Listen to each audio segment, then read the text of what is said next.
Everybody, I welcome you all to the session. Starting with, I would like to welcome the moderators of the session, Dr. Jayashree Barua. Welcome, ma'am. Dr. Neha Deshpande. I welcome you both. I now request you to please introduce our chairpersons. Yeah, good afternoon, everyone. So welcome to this first session of ECOIN, the current scenario, community eye health in Indian subcontinent today. So we have with us our convener, Dr. Anil Gangve. We have our chairpersons, Dr. DJ Pandey, Dr. G.S. Tatyal, Dr. Tariq Qureshi, Dr. A.A. Deshpande, Dr. Renu Dasmana, Dr. Kavita Vatnagar. And moderating this session with me is Dr. Neha Deshpande. Welcome, ma'am. So since we have to complete in time, just a simple request to all the speakers to kindly adhere to the time limit. So without wasting much time, let's start off with our first talk by Dr. Praveen Vasist on community eye health in India in the COVID era. Over to you, sir. Thank you. Thank you, Jayashree. I hope my slides are visible to you. Yes, sir. It's Yeah. yes, sir. Perfect. I have already today I will present, but May I start? Yes, sir. It's visible. Thank you. Thank you. The issue is what is community ophthalmology, community eye health. What we understand, most of the people, ophthalmologists, they understand community eye health means it is providing free camp services. Then like free camp facilities or surgeries, mainly cataract surgeries in the community. But I believe it is something more. And recently, with the involvement of WHO in relation to universal eye health, probably the definition is being modified. Now, concept of community eye health is understood as the access to promotive, preventive, curative, and rehabilitative. That means all four components are to be covered, and in order to provide comprehensive eye care services. There is a lot of emphasis on quality of services so that it should be effective. And the most important and third component is the financial affordability, that all the people should be able to afford it at a substantial cost. Recently, the WHO has come out with World Report on Vision, and they have introduced the concept of integrated people-centered eye care.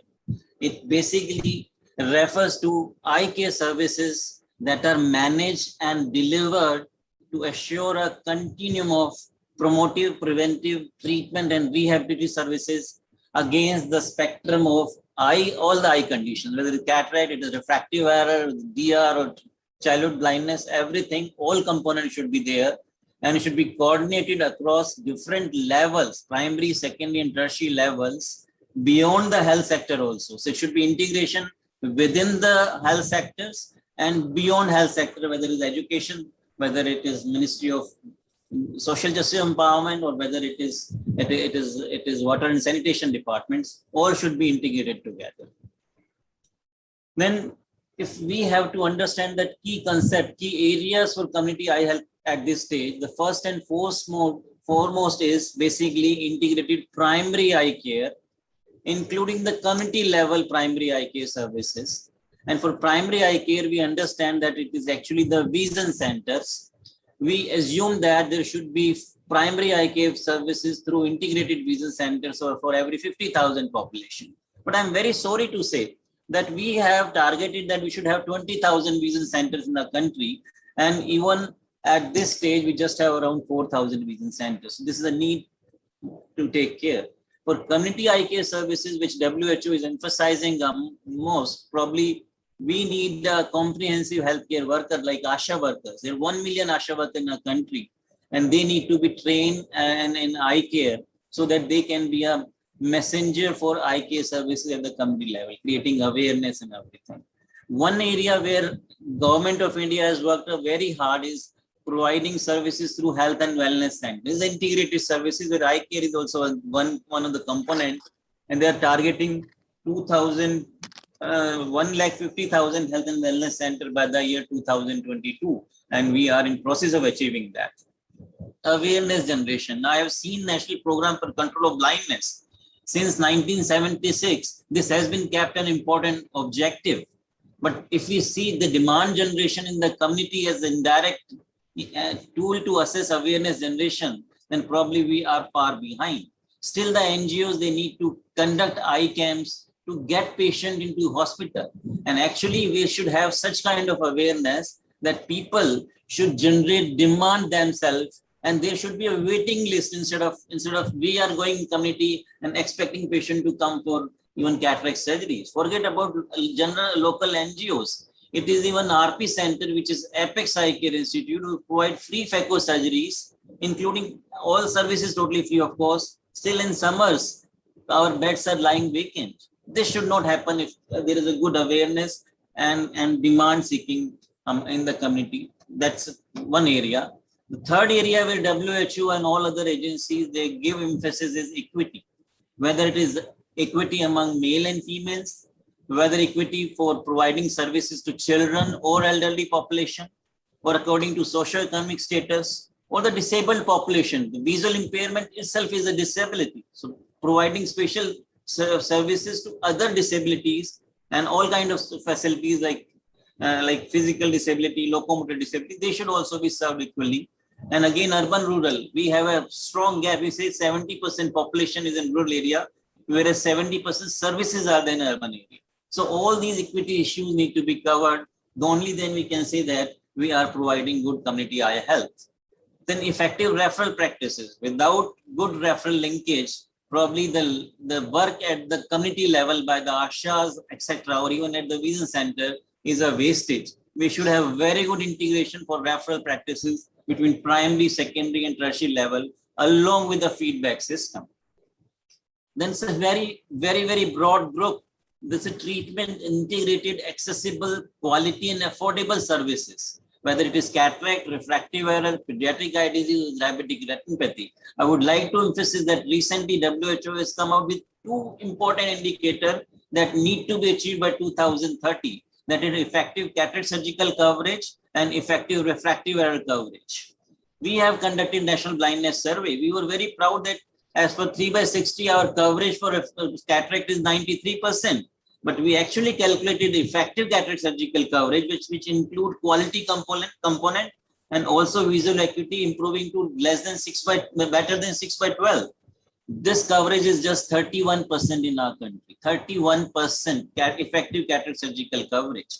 Again, refractive error coverage, including presbyopia, that is also between 25 to 30%. If we are planning for universal achievement, probably even these two diseases, we need to work a role to achieve actual requirement. Then low vision and rehabilitation services. Probably it is one area which is grossly neglected in our country. We need to work very hard to provide low vision rehabilitation for the entire people who need such kind of services. And we need inclusive services for that. Then last very important point is basically providing population-based evidence on prevalence and trends of eye disease. I believe in my last 30 years of career, probably providing this National Blindness Survey, this evidence of prevalence of blindness and visual impairment. And as I was just discussing with Dr. Samantha sir, the Human Resource and Infrastructure Survey for the entire country, these two are the main achievements. Provide evidence to the country about the current status of human resource and infrastructure. For human resource, as we are talking, we were targeting 25,000 ophthalmic surgeons by 2020, another 73,000 ophthalmic assistant or ophthalmic parapediatrics. We are far behind it. We need to work hard so that to achieve trained human resource for providing all kinds of services, and especially the community outreach services in our country. In relation to COVID, probably the most important one component which I would like to emphasize, the teleophthalmology and telehealth services, both at the vision center as well as at the higher level in the hospital, base hospital, patient even they can be managed through telehealth or teleophthalmology services. This is the need of the hour, and we need to develop teleophthalmology services in our country. I'm not going saying much. It is just 5 minutes given to me. That's why I'm covering these components. Thank you very much. Thank you.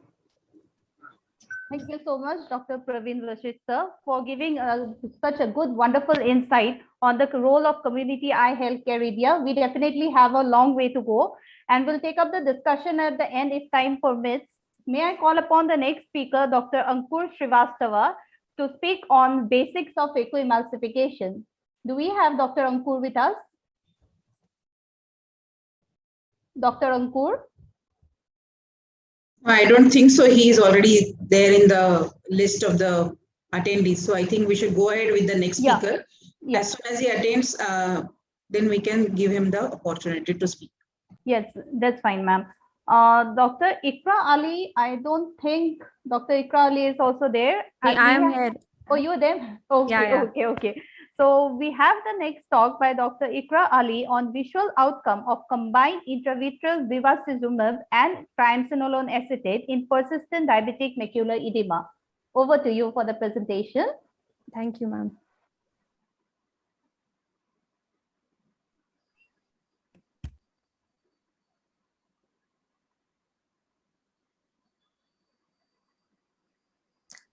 Shall I start?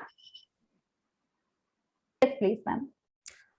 Okay, so I am Dr. Ikra Ali, and I'll be presenting visual outcome of combined intravitreal bevacizumab and triamcinolone acetate in persistent diabetic macular edema.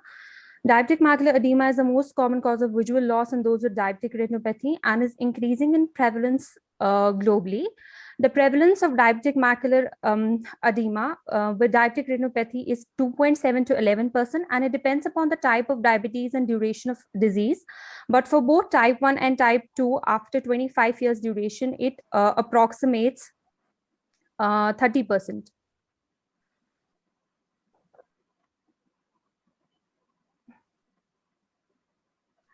Aims and objectives of our studies to evaluate the visual outcome of combined intravitreal bevacizumab and triamcinolone acetate in persistent diabetic macular edema in terms of change in BCVA, to evaluate the mean change in central macular thickness as measured by OCT, and to study the frequency and severity of ocular side effects of intravitreal triamcinolone acetate and bevacizumab. Material and methods: it's a prospective and observational study of patients with persistent diabetic macular edema after 3 or more doses of intravitreal bevacizumab. 100 eyes of 94 patients were included in the study. Inclusion criteria were in age more than 18 years, clinically and OCT supported persistent diabetic macular edema who had received 3 or more intravitreal bevacizumab injections, no prior intravitreal injection within 6 weeks, no prior ocular laser of any sort within 3 months of injection. Exclusion criteria were patient with history of glaucoma, uveitis, patients on drugs that can be associated with the risk of developing macular edema, such as glutazones, prostaglandin analogs, etc.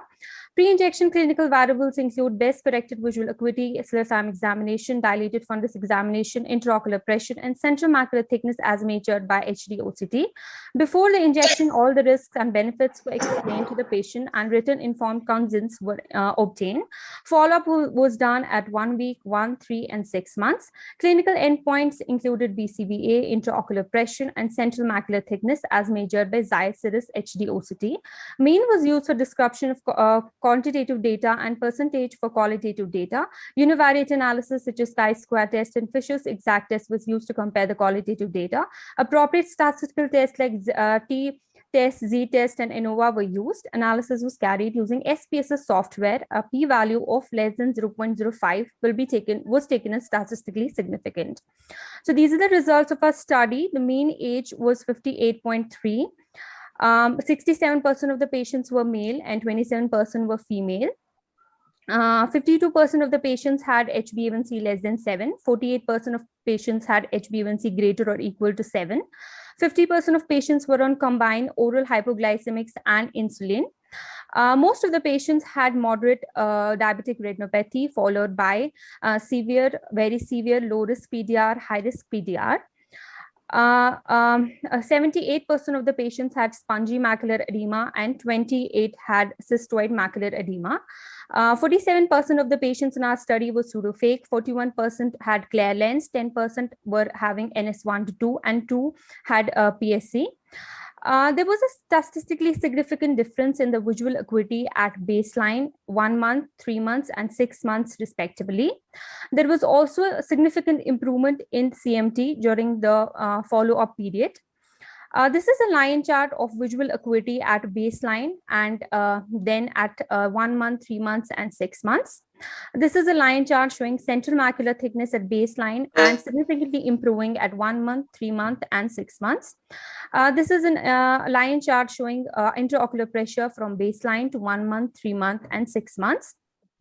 HbA1c correlation was also done with BCVA and CMT, and it was found that patients who had HbA1c less than 7 had better improvement in vision and CMT decreased significantly than in patients who had HbA1c greater than 7. Complications, 42% of the patients had uneventful injections, 36% developed irritation, mild pain, 20% developed subconjunctival. To conclude, I'm really sorry for this.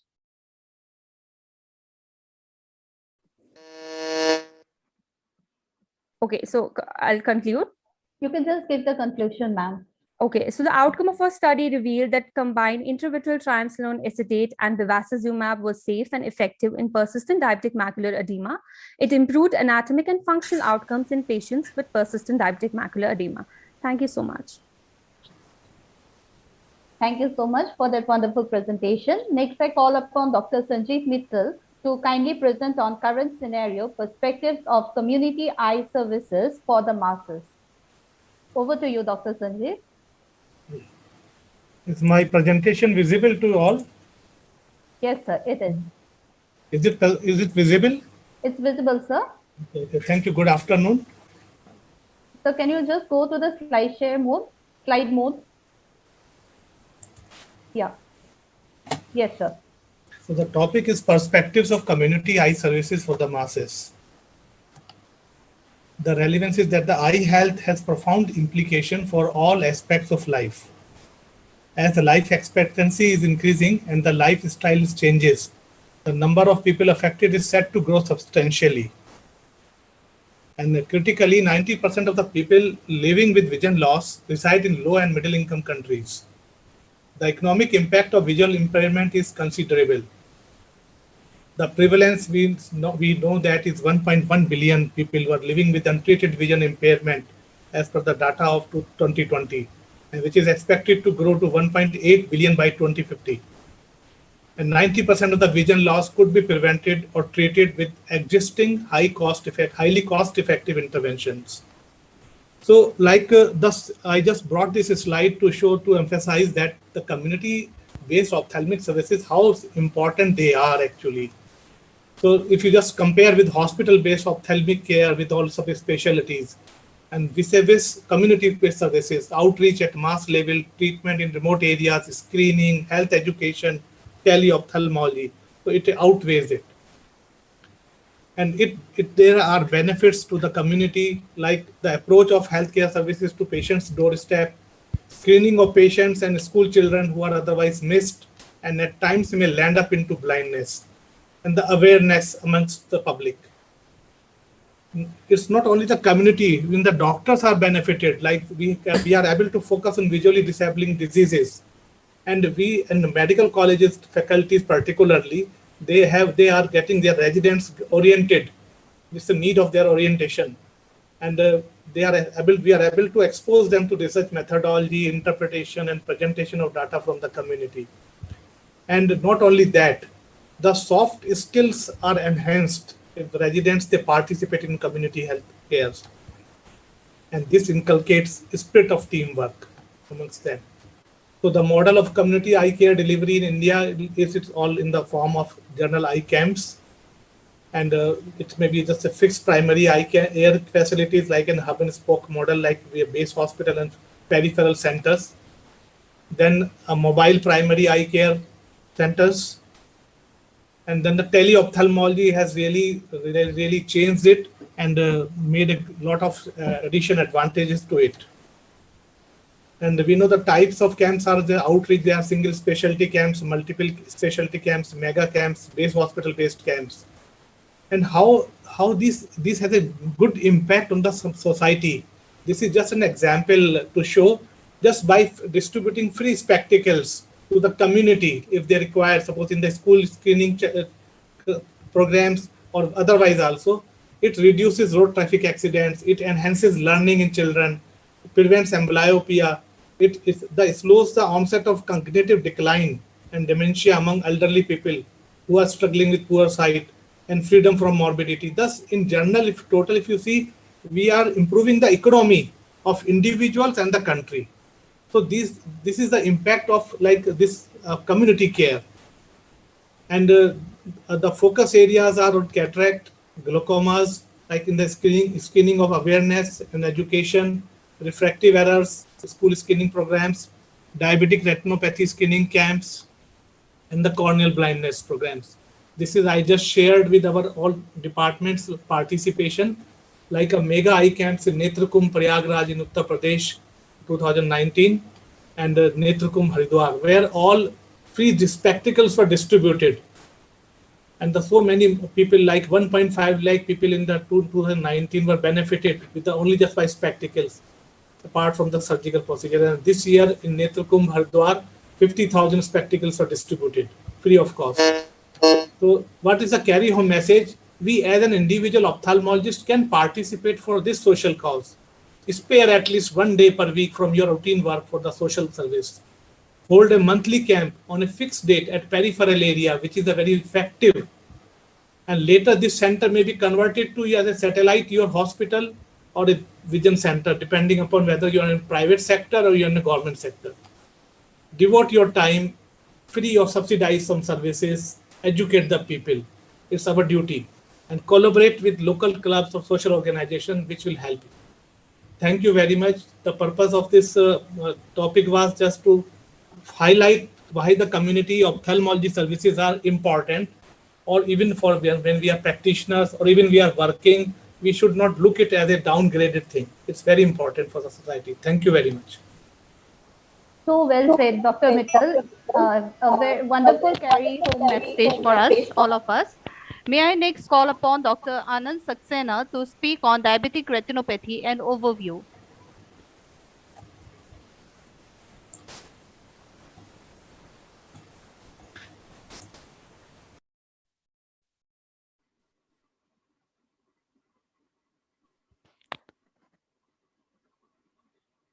Hello.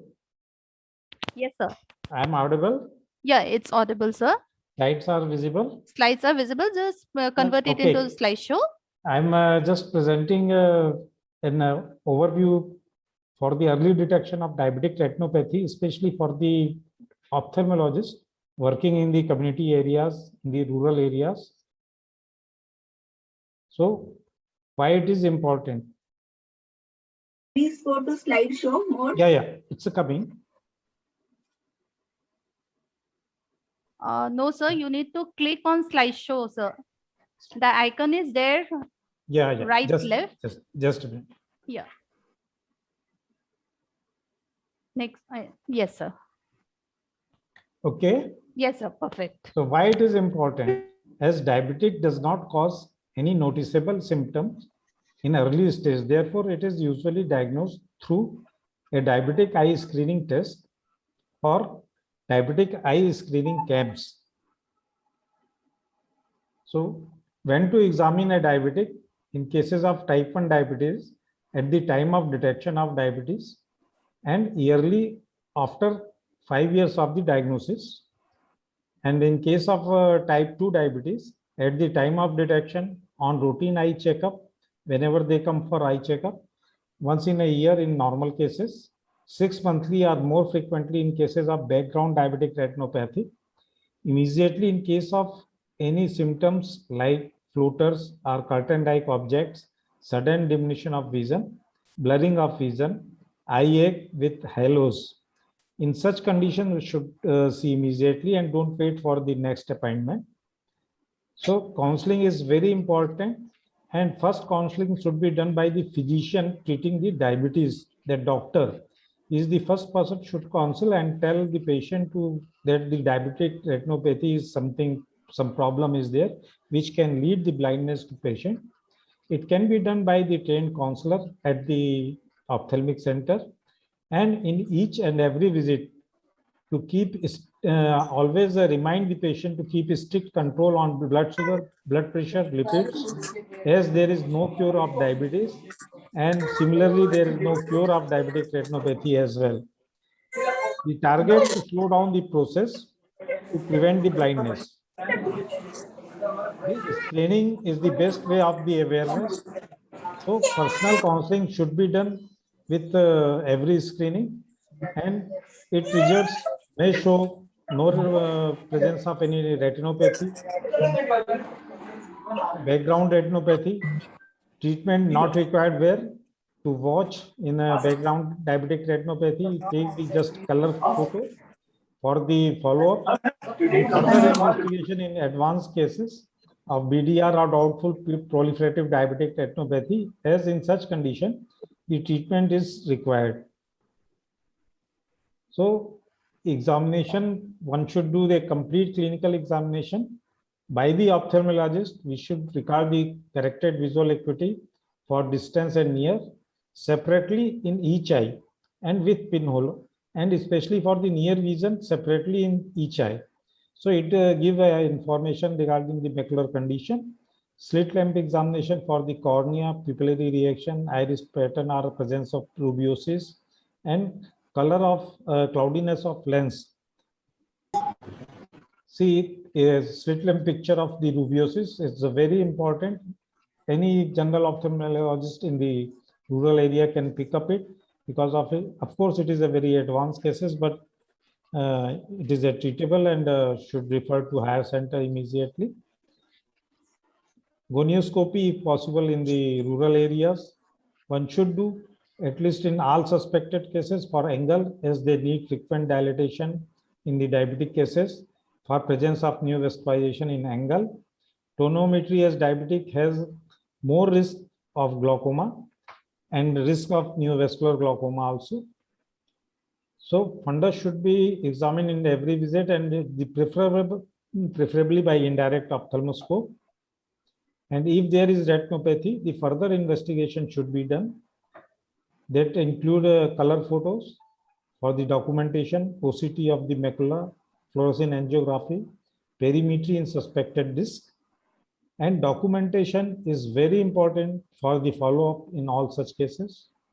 And when to refer the higher center if the visual impairment secondary to diabetic retinopathy, maculopathy, or macular edema, proliferative diabetic retinopathy, or a presence of NVD, NVE. If you see rubeosis or intraocular pressure is raised. Sorry to interrupt, sir. The time is up. You need to please conclude. I'm really sorry. Okay. So these are the few slides where you should refer the patient. It's a lot of NVD with vitreous hemorrhages. A good PRP can prevent the condition. So conclude this, that awareness is very important, and counseling of patient that it can be preventable blindness and recurrence is always there. And early investigation and treatment gives a better outcome, and close follow-up is necessary because of it is a recurrent condition. Thank you very much. Thank you so much, sir. It was indeed a wonderful presentation. So next we move on to Dr. Subhadra Jalali ma'am for her talk on ROP management. Over to you, ma'am. Please unshare. Yeah, thank you. Yeah, thank you for having me here. And I'm just going to take 4 minutes because a lot of things that I wanted to say have been said by others as regards the need for community. So I'm just going to talk about the ROP management. You can hear me? Yes, ma'am. So ROP is a disease of newborns, and fortunately or unfortunately, the doctor's children are also getting affected. Their nephews, nieces are getting affected. So this is not just for public, but it is for ourselves. Even today, I am treating a doctor's child who has already got, stage 5 ROP and was not screened. So this disease is something which is very close to doctors' community as it is to others. These children are not born blind, but they become blind very soon after birth, and it's a silent disease. So a timely eye examination is the only way to detect and treat this on time. And if we treat on time, then they become okay. So what is important is to know that, these incubators, they started on the Coney Island. These were the, hatcheries in which eggs used to be hatched. And Dr. Coney started putting babies in them to save their lives. And the first incubators took so many years to reach the Boston Children's Hospital. But once the child was in Boston Children's Hospital in 1941, the first ROP blind was seen there in 1942. So we know for almost 80 years that if you have an incubator anywhere in the world, within a year, you will start seeing blind children there. And, we are screening such tiny, tiny babies. Now we are saving great work by the neonatologists, nurses. We are saving, 375-gram babies in India. So India is no longer immune to, it's not a disease of the West. It's very much a disease of ours. So ideally, it should be the neonatologist who should be going around trying to identify who is going to screen my baby, who I am going to save in my NICU, and they should take the ownership. Just like polio program cannot be owned by neurologists and orthopedicians. It has to be owned by child care specialists. So why should ROP be owned by eye specialists and not by the pediatrician? But this is what is happening, that we are going around searching these babies, trying to find out where are the incubators. Now Google has helped us. Previously, I had to go door to door to find these incubators. And then we are trying to screen. Everybody should follow the RBSK guidelines. There should be no other guideline which we follow. This book is available on the RBSK website free of cost. And we all should follow the universal screening and the ROP screening, both the newborn eye screening, anti-segment, red glow, and the ROP screening. And what has happened in the country is that now almost 25 to 28% babies are coming from smaller places, from places like Bankura, places like Gorakhpur. Hundreds of babies are coming from there. Previously, they were coming only from the metros. So the disease has now spread into rural India because more than 800 NICU, or what I call as SCNU, set up by Government of India in the government sector and many more in the private sector. So, millions of babies are now being saved. Those used to die. And so we are seeing this change at every Prasad and at every place, that more and more babies are coming. 30 din Roshni ke is the mantra. You can sleep through the whole presentation. Just remember, if your friend or your nephew, somebody has delivered a preterm baby, get its retina checked not later than 30 days. That requires very good nursing. Requires pulse oximetry and blenders and very good nursing care. By monitoring the oxygen, then we can reduce. But we are not going to get nurses so easily. We are all short of nurses. So we are still going to see a lot of ROP till we are able to give high quality care to these infants. I warn everybody that please don't do screening or treatment without proper training. People have missed very severe ROP because they were not trained. It should not be done without training. But still, with everything being there, we are seeing a lot of blind children. And even in COVID times, we have not stopped the thing. We decided that this was a very important part of care, and we were at it all the time. And what is our dream is that in our 3 states, we are not going to have any blind baby. So we are working with government and NGOs to correct everything. What is required from the ECOIN member, the last slide, is that please, when you are doing your community eye health, you are doing glaucoma camp or cataract camp or any camp, isolate yourself from the whole health structure. And the newborn babies require your attention as much as the old person with cataract or glaucoma is requiring. So please put up a poster or put up a health message in your area so that the ASHA workers, the health people, at least they know that newborn patient needs a screening. 30 din Roshni ke. Thank you so much, and I'm always available for any suggestions or any mass campaign or any initiative in the field of newborn blindness and ROP. Thank you.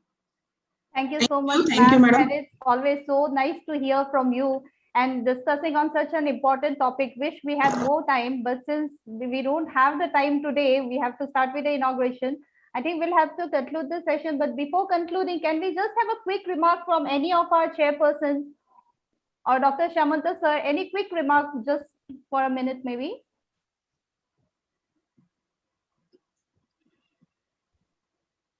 Shamanta sir, you are muted, sir. Dr. Samantha sir, you are muted, sir.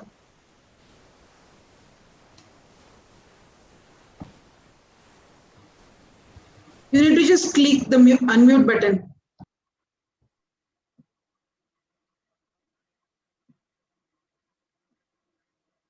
Somebody can help to unmute him. We are on it, ma'am. Yes, Okay. Again, it's yes, yes. It's really a beautiful session. Thanks, Dr. Anil Gangwe and Dr. Jayashree Barua for beautifully conducting this session. Now we will switch over to the second part of this session because time is very much limited and we have to go through the stipulated time just to facilitate the inaugural session. Yes, sir. Thank you so much. Thank you, everyone, for this wonderful meeting out here. Though virtually, we would have loved to interact with each other Yes, in personally. person, yes. Hopefully next time. So over We are missing the Maybe Mishti next session Dori, we we are will slide missing the prediction. Machli, Thank you. Sandesh, Machi, Hilsa, सब रह गया. Sir, next time खाने का है. Yes, madam, definitely. Thank you so much. I So, thank you so welcome much. to all Yeah. of you to I the thank you 12th for- annual conference of Association of Community Ophthalmologists of India in Kolkata, a hybrid one. The physical one would be on 12th of August, at 21st of August, Saturday. And the virtual one would be on 22nd August. Please do join. Please do join. Okay. Thank Thank you, sir. Thank you so much. I thank all Kya hua? the moderators, all the chairpersons, and the speaker for the wonderful presentation. Thank you so much. Now we move on to the next session. I would like to invite the chairperson for the next session, sorry, moderator for the session, Professor Inder M. Rastogi. Yeah.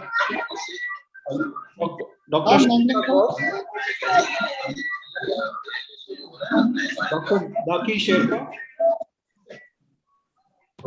We have one moderator with us. I request you to please introduce the chairperson and the first speaker, sir.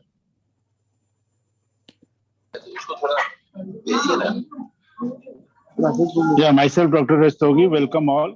And hereby I invite chairperson for this session, Dr. B.N. Gupta, sir, Dr. Suraj Bhattacharjee, sir, Dr. Arun Baveja, Dr. Sudharma Patra, Dr. Harsh Gupta, and Dr. Ashok Jain. And convener for this session is Dr. Sudipta Dey. I hope everybody is there. So we have few of the chairperson. We can probably start with our first speaker. Okay, so hereby I invite Dr. Sapan Samanta for the session for the topic ocular mucormycosis, present observation in Chhattisgarh. Dr. Sapan Samanta, sir, please. Yeah. Good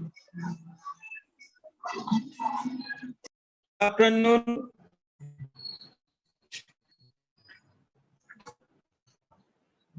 Good afternoon, Mr. Chairman, moderators, as well as the convener, my beloved Dr. Mohan. See my presentation, my slides. Can you see my slides? Yes, sir, we can see the slides. Hello. Just put it on the slideshow. Okay. Yes, very small presentation. Very small presentation on our very personal observation of mucormycosis in Chhattisgarh district. So, just I like to initiate this discussion of mucormycosis all over. We have observed here in Chhattisgarh. Now you see, this is a state of, this is a very small state with a population of only 290 lakhs population, around 2,400 population, and here number of 9,92,000. So among 3 crore population, we have got around 10 lakh population has been affected. And amongst them, in Chhattisgarh, we have found 347 persons affected with mucormycosis. But many of them have not been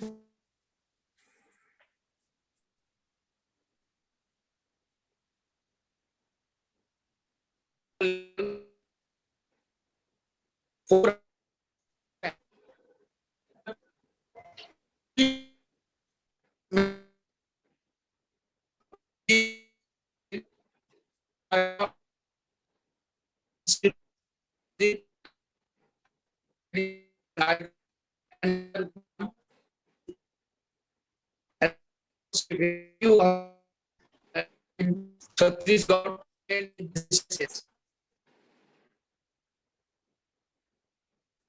observed in Raigad. Raigad has a population of 13.7 lakhs only, and COVID affected people in Raigad was around 62,000. Almost 5% of the people of Raigad has got COVID. And of them, we have found 27% people in Raigad district to have mucormycosis. But all of them has not attended our medical college. We had the privilege to get only 9% with mucormycosis. And here are the views of those 9 patients, and most of them have been referred to Raipur.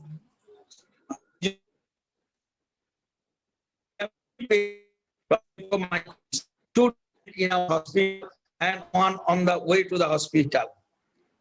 So this is our small observation in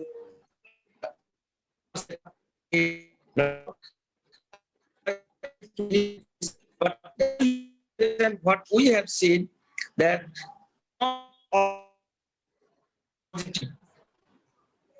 but all of them has got hyperglycemia and ill-controlled or uncontrolled high blood sugar level above the age of 400.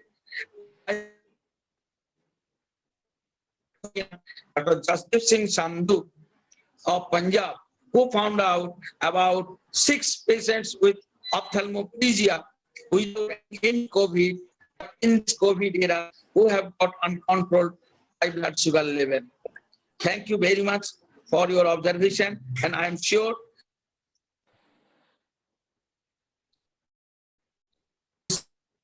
on mucormycosis in India. Thank you very much.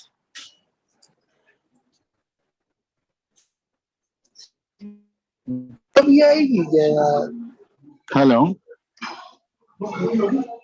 Yes. Thank you, sir. Thank you very much for your nice presentation and observations regarding mucormycosis. So, next speaker is Dr. Ajay Agarwal, anterior segment complications in COVID-19. Dr. Ajay Agarwal, sir, please.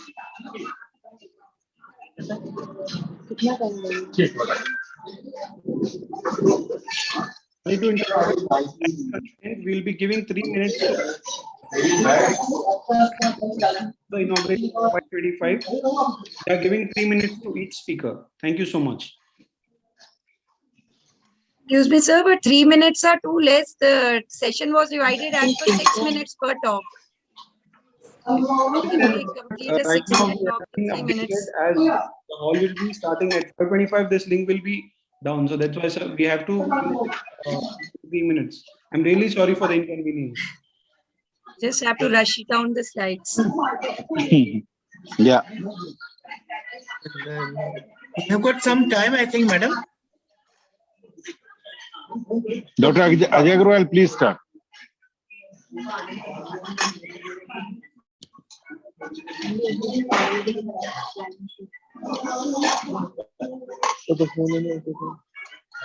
Please unmute yourself.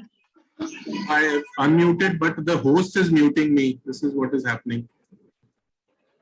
No, sir, you're on unmute. You can talk now. Okay, can I start now? Yes, sir. Yes, sir. Please start. Okay, so I'll be talking about anterior segment complications of COVID-19. I have no financial or proprietary interests. Now, SARS-CoV-2 RNA has been found in the tears of infected patients, and the ocular surface could serve as a portal of entry and reservoir for viral transmission. Clinically, COVID-19 has been associated with mild conjunctivitis, which may be the only symptom of the disease. And it has been associated with systemic diseases like diabetes and Kawasaki disease. The prevalence of ocular manifestations may range from 2% to almost 30%. The manifestations would include conjunctivitis, ocular surface disorders, IOP elevations, and a few cases of episcleritis and acute anterior uveitis. Now, the first reported case of SARS-CoV-2 conjunctivitis affected a member of the Chinese panel for pneumonia. And the exact incidence of conjunctivitis in COVID-19 patients may range from 0.8 to 31.6%. And there is a distinct presence of ACE2 receptor on the conjunctiva, limbus, and the cornea. However, the virus has a low conjunctival replication. But still, the inoculation of the SARS-CoV-2 may happen via the infected tears. The signs are mild follicular conjunctivitis, which is usually self-limiting, and patients present with hyperemia, chemosis, and all the other findings of follicular conjunctivitis. And a meta-analysis concluded that conjunctivitis in COVID-19 patients is usually associated with a more severe form of a disease. Epiphora has been described as an initial finding in patients with COVID-19. This is secondary to inflammation of the conjunctiva. Very few cases of episcleritis, acute anterior uveitis, and dacroadenitis have also been reported, and direct involvement of the nasolacrimal system has not been reported. The Kawasaki disease mostly affects young children and may present with conjunctival injection and other findings like in this photograph. Now, in the ICU, the incidence of complications is from 3 to 60%, and these include ocular surface disorders, IO and IOP elevation. But the most common complication is ocular surface disorders, which have been reported in up to 60% of the critically ill patients. Now, in mechanically ventilated patients, since the main defense mechanisms are impaired, so there is decreased contraction of the orbicularis oculi, leading to lag of thalamus. And there is also inhibition of the blink reflex and the Bell's phenomena, and there is exposure keratopathy as well. In addition to direct damage, there could be conjunctivitis and keratitis. Conjunctival chemosis is commonly seen in the ICU patients, and in mechanically ventilated patients, subconjunctival hemorrhage is also seen. Now, prone position can reduce the ocular profile by acting on two mechanisms, and sight-threatening complication is acute angle closure glaucoma. So, in conclusion, ocular shedding is via the tears, and ocular surface disease is very common in ICU patients. Thank you for your patient present. Thank you. Thank you, sir. Thank you very much. So, next speaker is Dr. Zainab Harun Jan. Ma'am, are you there? Dr. Zainab. Hello. Hello. Am I audible? Yeah, you are audible. So, topic is ophthalmic complications of COVID-19 infection at tertiary care center in Kashmir Valley. Dr. Zainab, please. Yes, sir.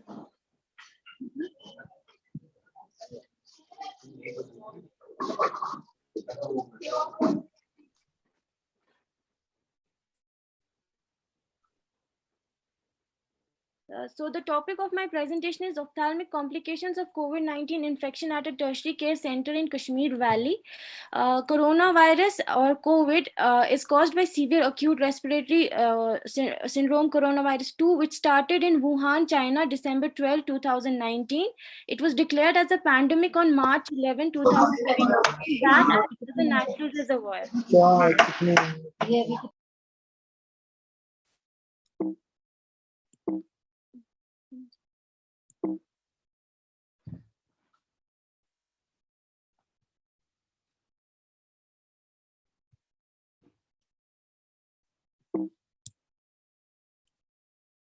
So globally, as on 22nd June, there are 178360849 confirmed cases, and as per WHO, including 3869384 deaths. According to WHO China Joint Mission on Coronavirus Disease, the most common signs include fever, dry cough, fatigue, sputum production, shortness of breath with headache, myalgia, arthralgia, chills, nausea, vomiting, conjunctivitis or conjunctival congestion accounting to approximately 0.8 some studies have shown it to occur in a range from 0.8 to 31%. A recent publication in IGO showed that COVID has been associated with follicular conjunctivitis, keratoconjunctivitis, episcleritis, optic neuritis, Miller-Fisher syndrome, cranial nerve palsy, cerebrovascular accident with vision loss, dacroadenitis, orbital cellulitis, acute macular neuroretinopathy, macular acute middle maculopathy, central retinal vein occlusion, ROCM, and blepharitis, serpiginous choroiditis, papillophlebitis, and neurogenic ptosis.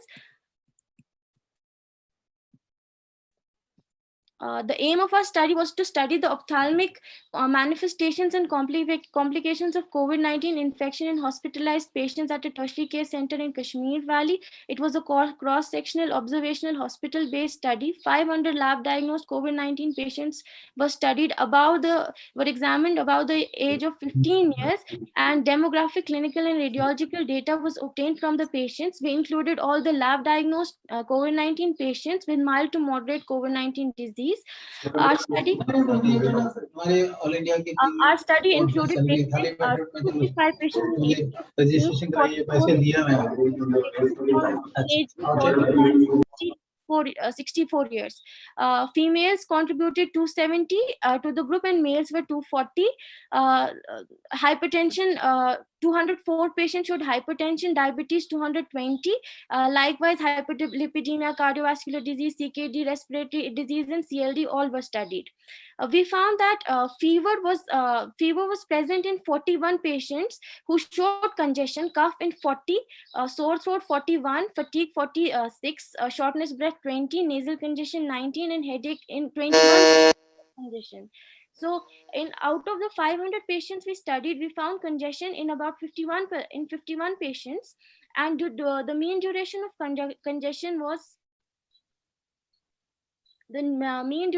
congestion was 5.3 days, and the duration between the onset of symptoms and onset of clinical symptoms and congestion was found to be 11 days. I'm sorry, your time is up. Would you please sum it up? Okay, sir. Sir, in conclusion, I would like to say that in our study, we found... Hello? Yes, ma'am, you're audible. You're audible. Okay, in our study, we found that I have lost my screen.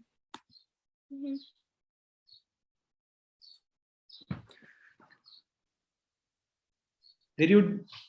I think you can speak out your conclusion. Yeah. So we found 51 had the ocular manifestations consistent with conjunctivitis, 15 patients had keratoconjunctivitis, 10 patients had vitreous hemorrhage, 6 patients had central retinal vein occlusion, and 1 patient had and all the patients recovered without any ophthalmic complication except for one central retinal artery contusion. Central retinal artery.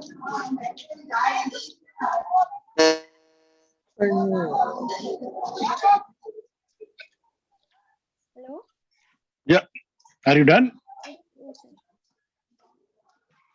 Thank you, Dr. Jainab. Thank you, Dr. Jainab.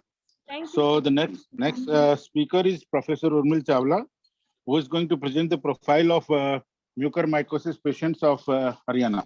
Dr. Urmil Chawla, please. Right. Good afternoon, everybody. Good evening. Thank you, Ecoin, for giving me this opportunity. And I'll just begin my talk, slideshow. My topic is profile of orbital mucormycosis patients in Haryana in view of the COVID-19 scenario. Screen share. I'm sorry, where's the slideshow? I don't know. Wait, ma'am. Aayega, ma'am. Aayega. That.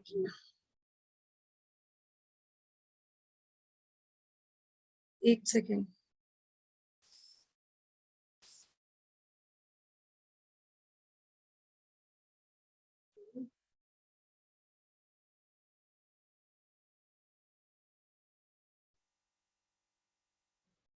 Okay.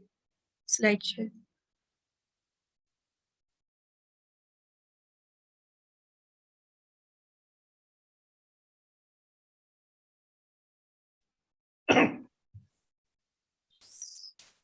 Okay, so my topic is profile of orbital mucormycosis patients in Haryana in view of COVID-19 scenario. And Pandit B.D. Sharma, PGIMS Rohtak, has borne the brunt of this, all of it. And so we come to our, it's not moving. You have to click on the slideshow, which is down here. Okay, so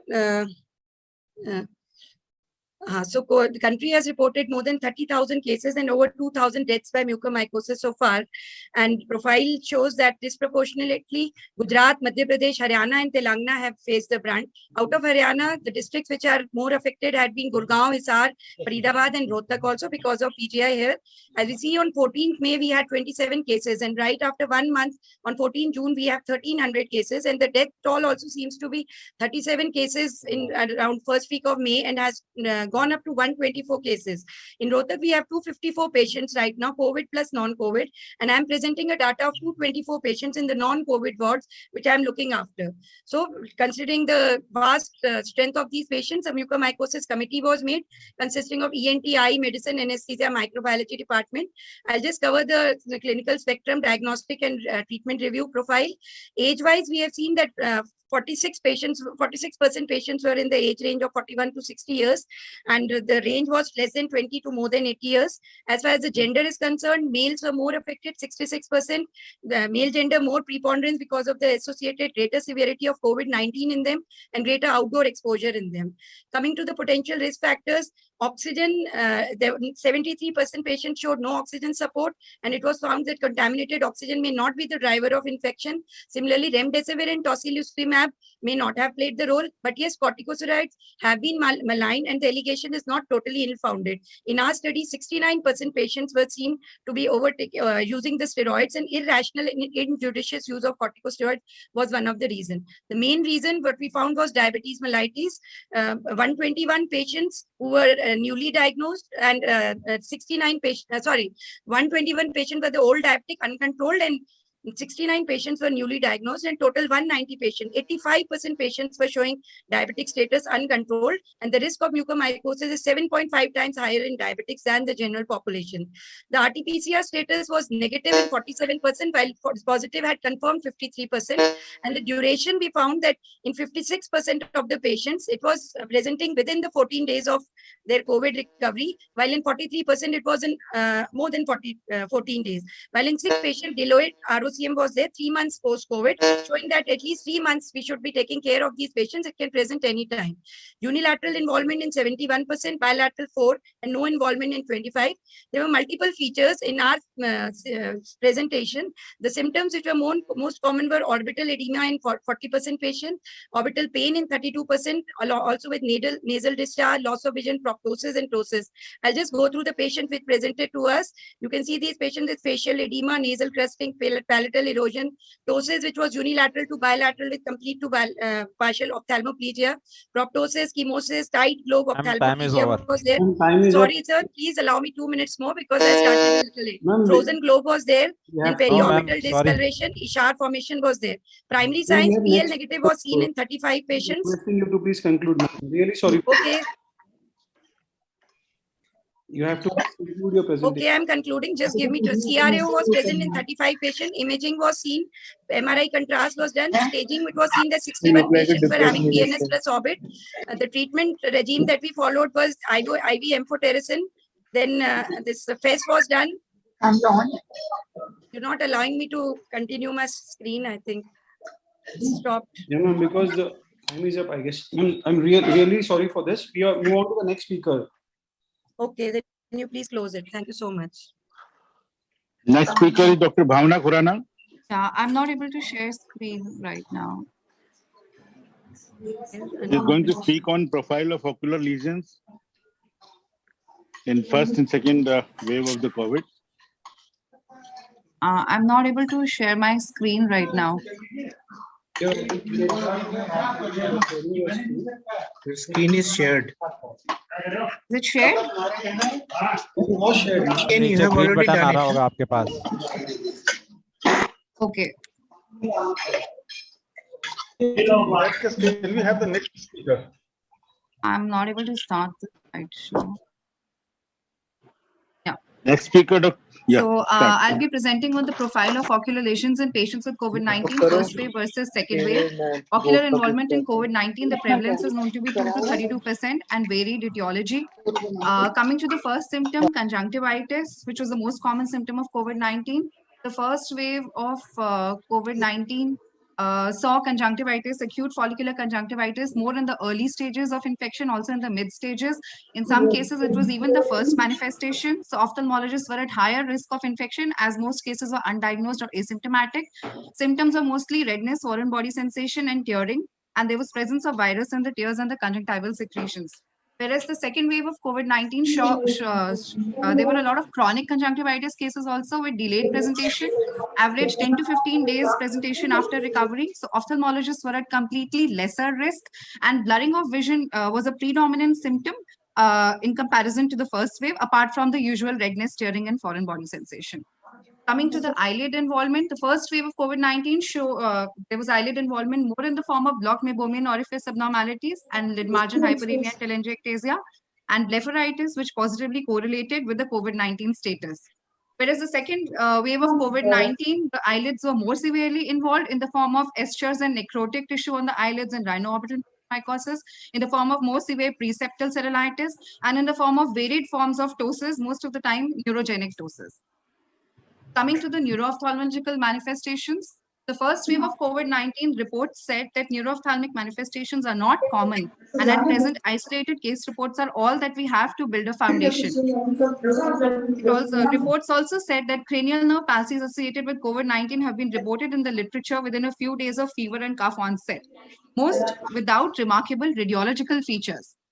Whereas the second wave of COVID-19 showed a lot more neuro-ophthalmological involvement and varied manifestations in the form of optic disc edema, optic neuritis, optic disc pallor, severe optic atrophy, multiple cranial nerve palsies, cortical blindness, and more severe and pronounced radiological features as compared to the first wave. Coming to the involvement of retina in the first wave, retina was more subtly involved in the first case, more in the form of a microangiopathy, whereas the second wave showed a lot more retinal involvement in the form of central retinal arterial occlusions and venous occlusions. And a lot of times patients presented with a no PL status and were found to have arterial and venous occlusions. Coming to the periorbital area, the first wave of COVID-19, reports said that direct orbital involvement in COVID-19 is very rare. There have been only 2 reported cases of sinusitis, orbital cellulitis, and intracranial abnormalities. Reports also said that there are not many orbital manifestations described, but it is expected that their incidence will rise considering the interplay of comorbidities and treatment along with the infection itself. And that is what we saw in the second wave of COVID-19, which was completely a tsunami of rhinoorbital mucormycosis, which there was orbital and periorbital involvement in varied and severe manifestations, right from necrotic to sloughing off of orbital, periorbital areas and eyelids, and patients requiring exenteration and also post-exenteration issues, which we are still dealing with. And in the time to come, this is going to be the major area of focus. Coming to post-COVID accommodative anomalies, which were much more in the second wave, which we are still dealing with. A lot of kids with digital eye strain, and so that is causing a lot of ocular morbidity. And children are under visual rehabilitation in the form, children and even adults, in the form of binocular vision therapy. Thank you. Thank you. So the next speaker is Dr. Manisha Nadar, who is going to present on retinal manifestations in our COVID-related RCM. Dr. Manisha Nadar, please. Thank you. I would like that the previous speaker, Anshas first.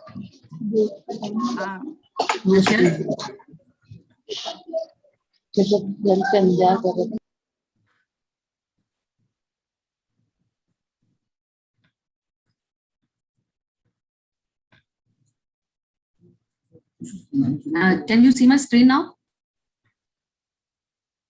No, ma'am. Ma'am नीचे green share screen button है उस पर click कीजिए.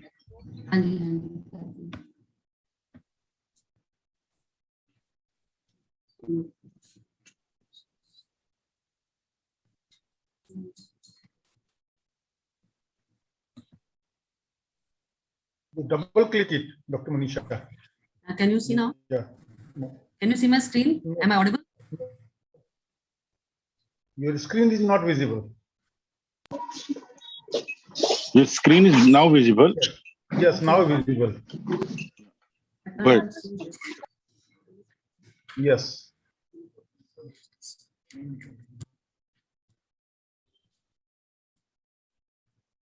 Already, it has been told that COVID has affected, and the ophthalmic manifestations are very many, and there are a lot of mucormycosis ophthalmic complications. Aim of my presentation is to tell you about the retinal manifestation. The material and methods are: we have 224 patients admitted with us, and the care is being done by the Orbit unit. And these are the varied presentations. I will tell you the retinal manifestation. Out of 224 patients, only 60 patients had retinal manifestations. CRO is the most common secondary to direct infiltration of the central retinal artery by angio invasion of the fungal infection from the orbit. It occurs. There can be combined retinal vascular occlusion, disc pallor, optic atrophy, pre-existing diabetic retinopathy.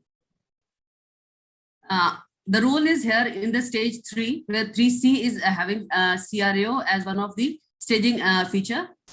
Retinal findings, we have found that CRO was found in 35 patients, combined vascular occlusion was seen in 2, disc pallor in 4, optic atrophy in 2, and pre-existing diabetic retinopathy in 17.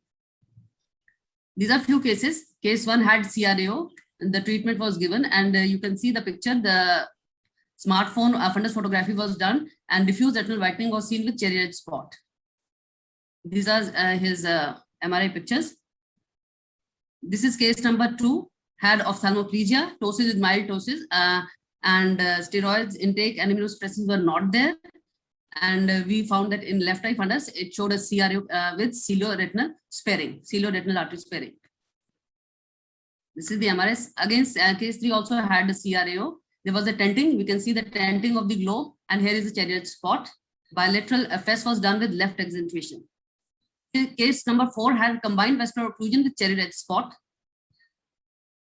This was the KOH mount of the patient showing aseptate hyphae and mucormycosis. Culture showed creamy white growth at base, which gradually darkens to mucormycosis, dark grayish in color. And the histopathology showed aseptate and irregular hyphae of mucormycosis. Case number 5, it showed complete disc pallor. Case number 6, I would like to show that there is a SR present, and the ocular movement in all the gazes. Smartphone showed multiple mucormycosis colony. So role of specialist in... I'm sorry to interrupt, you need to conclude as the time is up. I'm really... MRI can show CRO, CRV combined in disc pallor and optic atrophy. We strongly emphasize the fundus examination of every ROCM patient, as this not only helps in categorizing ROCM for staging, but also tells about the visual potential of affected eye. 72 hours are very crucial. Smartphone photography is very important, because in smartphone, we can change our position, and the patient, if he is having ophthalmoplegia, he cannot change his eye position. So we can always change our position and take good pictures. And this time will go. We all wait that it should go there, and we should wear mask. A barrier mask should be there. Regular change of the mask should be there. And important is that ROCM with a retinal manifestation, we can stage the disease. Thank you very much for patient hearing.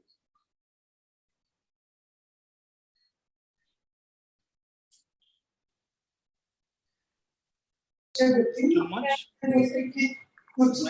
By this, we come to an end of the session. I thank all the speakers, moderators. Thank you so much. The chairperson.